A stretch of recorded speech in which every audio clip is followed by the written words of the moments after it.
നമസ്കാരം. നമസ്കാരം. ഹരി, ഈ കഴിഞ്ഞ ഒരാഴ്ചയായി സോഷ്യൽ മീഡിയാസിലൊക്കെ നിറഞ്ഞു നിൽക്കുന്നത് ഈ കോക്രോച്ച് പാർട്ടിയെക്കുറിച്ചാണ്. കാര്യം നമുക്കറിയാം 2013 ശേഷം 2014 പ്രധാനമന്ത്രി നരേന്ദ്രമോദി ഇന്ത്യയുടെ പ്രധാനമന്ത്രിയാകുന്നത്. അതിനുശേഷം 12 വർഷത്തോളമാകുന്നു. ഇതുവരെയും ഇവിടെ ഒരു പ്രതിപക്ഷം സ്ട്രോങ് ആയി ഇല്ല എന്നുള്ളത് തന്നെയാണ് ഏറ്റവും ശ്രദ്ധേയമായ കാര്യം. പ്രതിപക്ഷത്ത് കോൺഗ്രസ് പാർട്ടി ഉണ്ടെങ്കിലും അവർ പല വിധത്തിലുള്ള ആരോപണങ്ങൾ കൊണ്ടുവന്നിട്ടുണ്ടെങ്കിലും അതൊന്നും BJP സർക്കാരിനെ തൊടാൻ പോലുമായിട്ടില്ല, നരേന്ദ്രമോദി സർക്കാരിനെ തൊടാൻ പോലുമായിട്ടില്ല. അവിടെയാണ് വീണ്ടും കോക്രോച്ച് പാർട്ടി എന്നുള്ള ലേബലിൽ മറ്റൊരു പ്രതിപക്ഷത്തേക്ക് ഒരു പ്രസ്ഥാനം വരുന്നത്. അത് ജെൻസി വിഭാഗത്തിൽപ്പെട്ട യുവജനങ്ങൾ അതിൻ്റെ പിന്നാലെ അണിനിരക്കുന്നു എന്നൊക്കെയുള്ള വലിയ പ്രചരണവുമായിട്ടാണ് അത് സമൂഹ മാധ്യമങ്ങളിൽ നിറയുന്നത്. പക്ഷേ ഇതേ ജെൻസി തന്നെ ഇപ്പോൾ എതിർത്തുകൊണ്ടുള്ള പോസ്റ്റുകളും വ്യാപകമായി ഇടുന്നുണ്ട്. എന്താണ് ഈ കോക്രോച്ച് പാർട്ടി ലക്ഷ്യം വയ്ക്കുന്നത്? അവരുടെ ഒരു പ്രധാന അജണ്ട എന്താണ്? ഈ ഭരണപക്ഷത്തിനെതിരെ ഒരു ആഹ്വാനവുമായി ഇറങ്ങുമ്പോൾ കൃത്യമായ ചില ലക്ഷ്യങ്ങളും അജണ്ടകളൊക്കെ ഉണ്ടാകണം. അത്തരത്തിൽ എന്തെങ്കിലും ഒരു അജണ്ട ഉണ്ടോ? ഈ കോക്രോച്ച് പാർട്ടിക്ക് പിന്നിൽ ആരാണ് എന്നുള്ളതാണ്. അല്ല, ഇതിൽ സംശയിക്കാനൊന്നുമില്ല. സനോജി നേരത്തെ സൂചിപ്പിച്ചതാണ് എൻ്റെ ഏറ്റവും പ്രധാനപ്പെട്ട കാര്യം. ഇന്ത്യയിലെ യുവാക്കൾ ഇപ്പോൾ ഇതിനെതിരെ രംഗത്ത് വന്നിട്ടുണ്ട്. അപ്പോൾ ശബ്ദമുയർത്തുന്നത് എവിടുത്തെ യുവാക്കളായിരിക്കാം? 49% യുവാക്കളും പാകിസ്ഥാനിൽ നിന്നാണ്. 49% പാകിസ്ഥാനിൽ നിന്നുള്ള യുവാക്കളും ഇന്ത്യയിൽ നിന്നുള്ള കോൺഗ്രസ്സിലെ യുവാക്കൾ എന്ന് പറയുന്ന വൃദ്ധന്മാരുമാണ് ഈ കോക്രോച്ച് ജനതാ പാർട്ടിയുടെ പ്രധാനപ്പെട്ട അസറ്റ്. അതായത് ഇവിടെ രാഷ്ട്രീയത്തിൽ പ്രശ്നങ്ങൾ ഉണ്ടാക്കുവാൻ വേണ്ടിയിട്ട് ഈ അടുത്ത സമയത്ത് രാജ്യത്തിനകത്ത് പ്രശ്നങ്ങൾ ഉണ്ടാകുകയും അടുത്ത ഒരു വർഷത്തിനകം ഭരണകൂടം നിലംപൊത്തും. അത് വളരെ വളരെ കംഫർട്ടബിളായിട്ടുള്ള മെജോറിറ്റിയിൽ ഭരിക്കുന്ന ഭാരതീയ ജനതാ പാർട്ടിയുടെ നേതൃത്വത്തിലുള്ള NDA സർക്കാർ നിലംപൊത്തും എന്നാണ് രാഹുൽ ഗാന്ധി വാദിച്ചത്. എന്തിനു വേണ്ടിയിട്ട്? ഇപ്പോൾ സംബിത് പാത്രയൊക്കെ ആ കാര്യം ഇപ്പോൾ പറയുന്നുണ്ട്. അപ്പം അത് സ്റ്റേറ്റ്മെൻറ്റൊക്കെ നമുക്ക് കാണാവുന്നതാണ്. അപ്പോൾ ഇത്തരത്തിൽ എന്തുകൊണ്ടാണ് രാഹുൽ ഗാന്ധി ഇത് പറഞ്ഞത്, കുറച്ച് നാളുകൾക്ക് മുന്നേ പറഞ്ഞതെന്ന് ചോദിച്ചാൽ ഒറ്റ ഉത്തരം മാത്രമേ ഉള്ളൂ. ഇവർ ആസൂത്രണം ചെയ്തിരുന്നു ജെൻസി കലാപത്തെക്കുറിച്ച് വളരെ വളരെ മികച്ച രീതിയിൽ. ഇതിൻ്റെയൊക്കെ നേതൃത്വത്തിൽ ഉള്ള ആൾക്കാർ എവിടെ നിന്ന് എന്ന് നോക്കിയാൽ നമുക്കറിയാൻ പറ്റും. ആദ്യം ഒരു ധ്രുവറാട്ടി വന്നു, പിന്നെ ഒന്ന് അഭിജിത് ദീപ്കെ വന്നു. അപ്പോൾ ഇങ്ങനെ ഓരോ ആൾക്കാരും ഇവരെവിടെയാണ് ഇരിക്കുന്നത്? ജർമ്മനിയിലും അതോടൊപ്പം തന്നെ അമേരിക്കയിലും ഒക്കെ അവിടെയൊക്കെ ഇരുന്നു കൊണ്ട് ഇവർ ഈ പ്രക്ഷോഭം നയിക്കുവാൻ വേണ്ടിയിട്ട് ഇവിടുത്തെ യുവതയെ പ്രേരിപ്പിക്കുകയാണ്.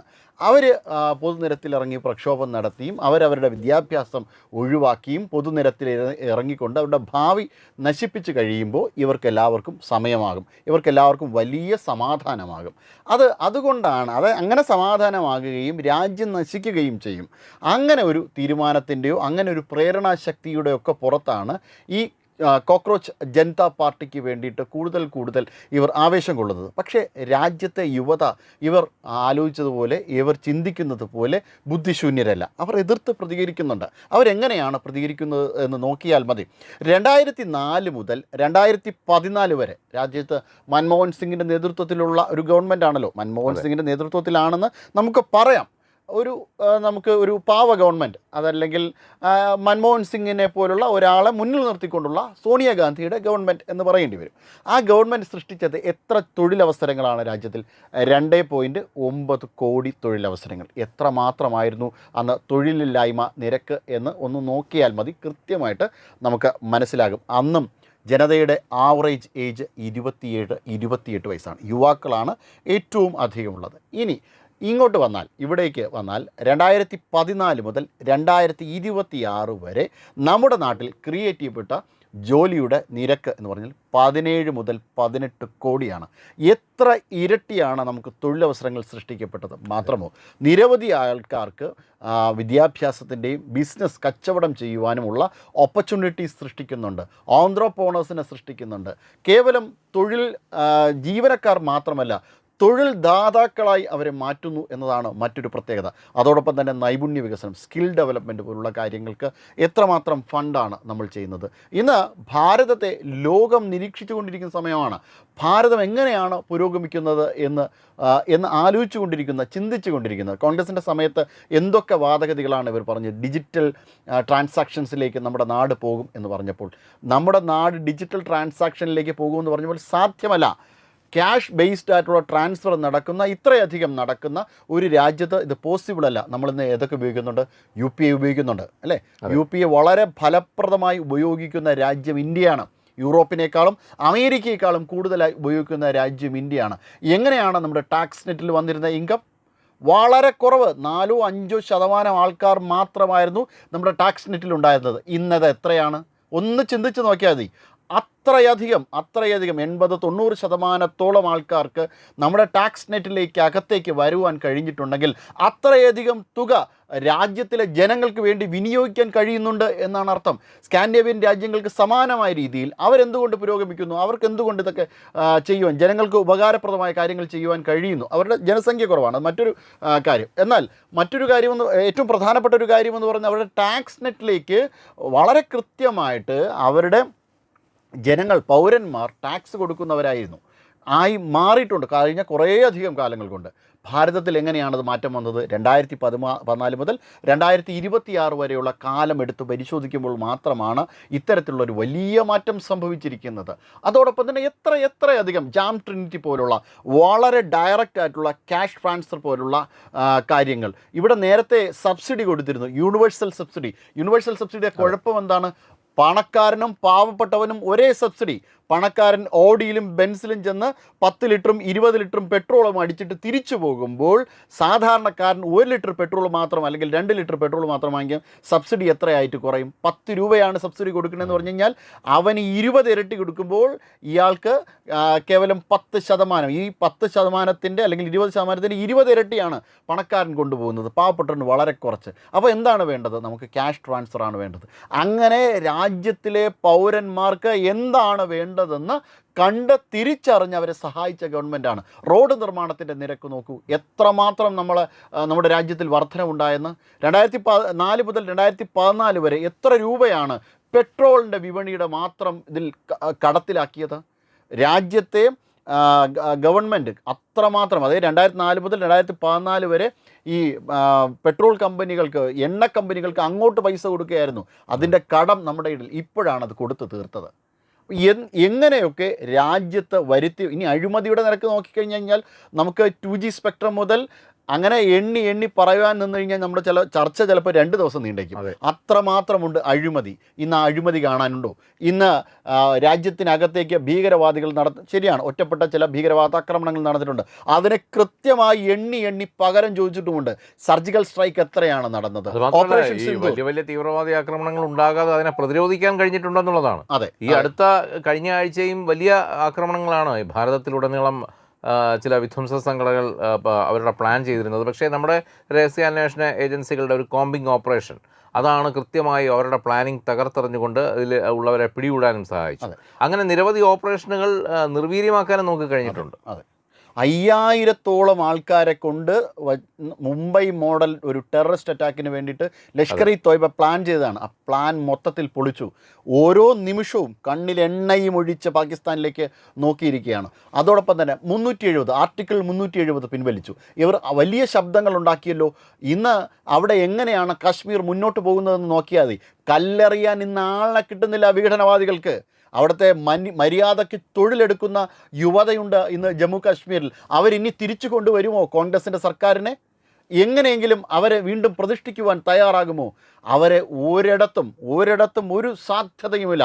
ഇത്തരത്തിൽ വിഡ്ഢിത്തം മാത്രം പുലമ്പുന്ന, അതോടൊപ്പം മാരീചന്മാരെ പോലുള്ള ഇത്തരത്തിലുള്ള കോക്രോച്ചുകളെ ഇളക്കി വിട്ടുകൊണ്ട് രാജ്യത്ത് പ്രക്ഷോഭം നടത്തുവാൻ വേണ്ടിയിട്ട് അവർ ചട്ടം കൂട്ടി തക്കം പാർത്തിരിക്കുകയാണ്. പക്ഷേ രാജ്യത്തിൻ്റെ യുവത, രാജ്യത്തിന് വേണ്ടി നിലനിൽക്കുന്ന മനുഷ്യർ, യുവാക്കൾ, ഇവർക്ക് ഇടം കൊടുക്കുകയില്ല. ഇടം കൊടുക്കും. പാകിസ്ഥാനിലുള്ള ഈ 49% പോലുള്ള, UAE-യിലുള്ള 3% പോലുള്ള, സൗദി അറേബ്യ എന്നുള്ള 3% പോലുള്ള ആൾക്കാർ ചിലപ്പോൾ ഇവർക്ക് അഭയം കൊടുത്തുനിന്നിരിക്കും. ഈ ഭീകരവാദികൾക്ക് വേണ്ടിയിട്ട് കുരയ്ക്കുന്ന കുറേയധികം മനുഷ്യർ ഈ ഭാഗങ്ങളിലൊക്കെ ഉണ്ട്, അല്ലെങ്കിൽ ഭീകരവാദികൾ തന്നെയുണ്ട്.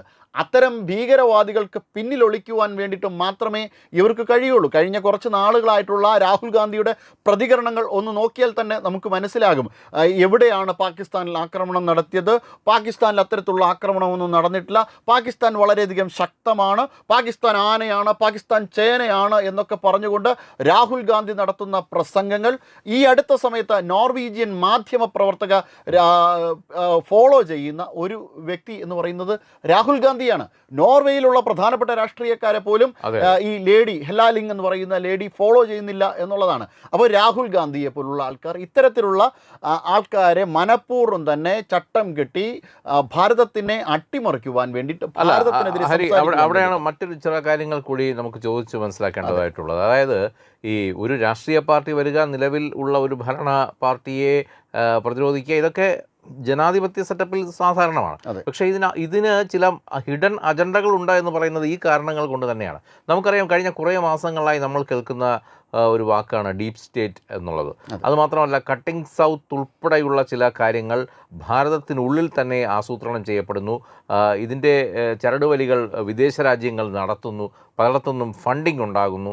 ഒരുപക്ഷെ ഈ ഡീമോണിറ്റൈസേഷനൊക്കെ വന്നതുകൊണ്ടാകാം ഇതൊന്നും പഴയതുപോലെ ഫലവത്താകുന്നില്ല എന്നുള്ളത് ഒരു സത്യമാണ്. പക്ഷേ എങ്കിലും ശത്രുക്കൾ സദാ ഭാരതത്തെ വീക്ഷിക്കുന്നുണ്ട്. ഭാരതം ഇപ്പോൾ നമുക്കറിയാം സാമ്പത്തിക ശക്തിയാണെന്ന്, രാജ്യത്തെ 4ാമത്തെ വലിയ സാമ്പത്തിക ശക്തിയാണ്. അപ്പോൾ അതുകൊണ്ട് തന്നെ പല രീതിയിൽ ഭാരതത്തിൻ്റെ മുന്നേറ്റത്തെ തടയിടാൻ പല കോണുകളിൽ നിന്നും പലരും ശ്രമിക്കുന്നുണ്ട്. അതിൽ ആഭ്യന്തര ശത്രുക്കൾ കൂടി അണിചേരുന്നതോടുകൂടി ഇതൊരു വലിയ ഗ്യാങ്ങായി, വലിയൊരു നെക്സസായി മാറുകയാണ്. അപ്പോൾ അതാണ് നമുക്ക് ഇതിനൊപ്പം ചേർത്ത് വായിക്കേണ്ടത്. ഈ കോക്രോച്ച് പാർട്ടിയെക്കുറിച്ച് ഇതിൻ്റെയൊക്കെ ഫണ്ടിങ്ങിനെ കുറിച്ചൊക്കെ വളരെ വിശദമായി തന്നെ അന്വേഷിക്കേണ്ടിയിരിക്കുന്നു. തീർച്ചയായും. കാരണം ഈ 49% പാകിസ്ഥാനിൽ നിന്നാണെന്ന് പറയുമ്പോൾ തന്നെ അതിൽ ഭീകരവാദികൾ ഉൾപ്പെട്ടിട്ടുണ്ട്. ഇവിടെ രാജ്യത്തിനകത്തുള്ള ഡൽഹി ബോംബ് സ്ഫോടന കേസിലടക്കമുള്ള ഈ ഭീകരവാദികൾക്ക് വേണ്ടിയിട്ട് വാദിക്കുന്നതും കോൺഗ്രസിനെ പോലുള്ള, കോൺഗ്രസ് പാർട്ടിക്കകത്തുള്ള പ്രമുഖരായിട്ടുള്ള നേതാക്കന്മാരാണ്. ഇവർക്ക് വേണ്ടിയിട്ട് വാദിക്കുന്നത്, ഈ ഉമർ ഖാലിദിനെ പോലുള്ള ആൾക്കാർക്ക് വേണ്ടിയിട്ട് വാദിക്കുന്നത് ഇത്തരത്തിലുള്ള ആൾക്കാരാണ്. ഹരി, ഇത് മാത്രമല്ല കാര്യം, ഇത് ഈ പറയുന്നത് പോലെ പ്രത്യക്ഷമായ അറ്റാക്കുകൾ മാത്രമല്ല ഇതിൻ്റെ ഒരു പരിണിത ഫലം എന്ന് പറയുന്നത്. വളരെ സൈലൻ്റ് ആയിട്ടുള്ള, സ്ലോ പോയിസണിങ് ആയിട്ടുള്ള മറ്റു ചില ആക്ടിവിറ്റികൾ കൂടി ഇവർ രാജ്യത്തിനകത്ത് പലതും പ്ലാൻ ചെയ്യുന്നുണ്ട്. തീർച്ചയായും ഇത്തരത്തിലുള്ള ഡിജിറ്റൽ ജിഹാദ് പോലുള്ള സ്ലീപ്പർ സെല്ലുകളെ ഒരുക്കി നിർത്തിക്കൊണ്ടാണ് ഇവർ പല തവണയായിട്ട് എതിർക്കുന്നുണ്ടല്ലോ. ലവ് ജിഹാദ് ഇല്ല എന്ന് പറഞ്ഞുകൊണ്ട് ഇത്രയധികം തെളിവുകൾ ഉണ്ടായിട്ടും ഇവർ എന്തുകൊണ്ട് ലവ് ജിഹാദിനെ എതിർക്കുന്നു? ഈ ലവ് ജിഹാദ് ഇല്ല എന്ന് പറയുമ്പോൾ ലവ് ഇല്ല, പക്ഷേ ജിഹാദ് ഉണ്ടെന്ന് പറയേണ്ടി വരുന്നത്. ലവ് ജിഹാദ് പോലുള്ള കാര്യങ്ങൾക്ക്, അതോടൊപ്പം തന്നെ ഭീകരവാദികൾക്ക്, ഇപ്പോൾ അഫ്സൽ ഗുരുവിനെ പോലുള്ള ഭീകരവാദികളെ അഫ്സൽ ജർമിന്ദാഹെ, നിങ്ങൾ അമരനാണ് എന്നൊക്കെ പറഞ്ഞുകൊണ്ടുള്ള സമരങ്ങൾ നടത്തിയ ആൾക്കാരെയാണ് ഇവർ പിന്തുണയ്ക്കുന്നത്. ഇവിടുത്തെ ബാങ്ക് യൂണിയനുകളുടെ ഒരു അസോസിയേഷൻ ഇയാളുടെ മുഷറഫിന്റെ പടം വെച്ചുകൊണ്ട് വലിയ പ്രകടനം നടത്താൻ പോയി. തത്വമയാണ് അത് അന്ന് ബ്രേക്ക് ചെയ്യുന്നതാണ് ന്യൂസ്. തലയില്ലാത്ത, കാശ്മീരില്ലാത്ത ഭൂപടം വരച്ചു വെച്ചു ഇവിടുത്തെ ബാങ്കിൻ്റെ അസോസിയേഷൻ, അപ്പോൾ വക്കീൽമാരുടെ അസോസിയേഷൻ. അപ്പോൾ ഈ തരത്തിൽ ആസൂത്രിതമായി രാജ്യം നശിച്ചാലും വേണ്ടില്ല, എങ്ങനെയെങ്കിലും തങ്ങൾക്ക് ഈ അധികാരത്തിൽ വരണമെന്ന്. ഇത് ഇവരുടെ കൂടെയുള്ള, ഇവർ മാത്രമല്ല, ഇന്ത്യ സഖ്യത്തിലെ മറ്റൊരു കക്ഷിയായിട്ടുള്ള ഈ ഇടതുപക്ഷത്തിൻ്റെയും കാര്യങ്ങൾ ഇതൊക്കെ തന്നെയാണ്. അന്ന് 16 ഖണ്ഡങ്ങളായിട്ട് ഇന്ത്യയെ മുറിക്കണമെന്ന് പറഞ്ഞുകൊണ്ട് അധികാരി തിസീസ് പാസ്സാക്കിയവരാണ് ഇവർ അന്ന്. ഇന്ന് അതിൻ്റെ മറ്റൊരു രൂപത്തിൽ ആണ് എന്ന് മാത്രമേ ഉള്ളൂ. കൽക്കത്ത തിസീസ്, ഇന്ത്യ എന്നതൊരു അർദ്ധ സാമ്രാജ്യത്വ രാജ്യമാണെന്നും ആ രാജ്യത്തിനെതിരെ ആയുധമെടുത്ത് പോരാടണം എന്ന് പറഞ്ഞുകൊണ്ട് കൽക്കത്ത തിസീസ് പാസ്സാക്കിയവരാണ് ഇവരുടെ കൂടെയുള്ളവർ. ഇങ്ങനെ ഓരോരോ ഘട്ടങ്ങളായിട്ട് എടുത്ത് പരിശോധിച്ച് കഴിഞ്ഞാൽ ഇപ്പോൾ LTTE ഇവരുടെ സഖ്യകക്ഷിയായ വിജയുടെ, ഇപ്പോൾ TVKയുടെ വിജയാണല്ലോ ഇപ്പോൾ LTTE പിന്തുണച്ചുകൊണ്ടുള്ള ആ പ്രഭാകരനെ അനുസ്മരണം നടത്തിയത്. അപ്പോൾ എങ്ങനെയാണ്, അതായത് രാജ്യത്തെ ഒരു പ്രധാനമന്ത്രിയെ കൊലപ്പെടുത്തിയവരാണ്. അതിൻ്റെ ഉള്ളറകളിലേക്ക് പരിശോധിച്ച് പോയാലും വലിയ ബുദ്ധിമുട്ടുണ്ടാകും കോൺഗ്രസിന്.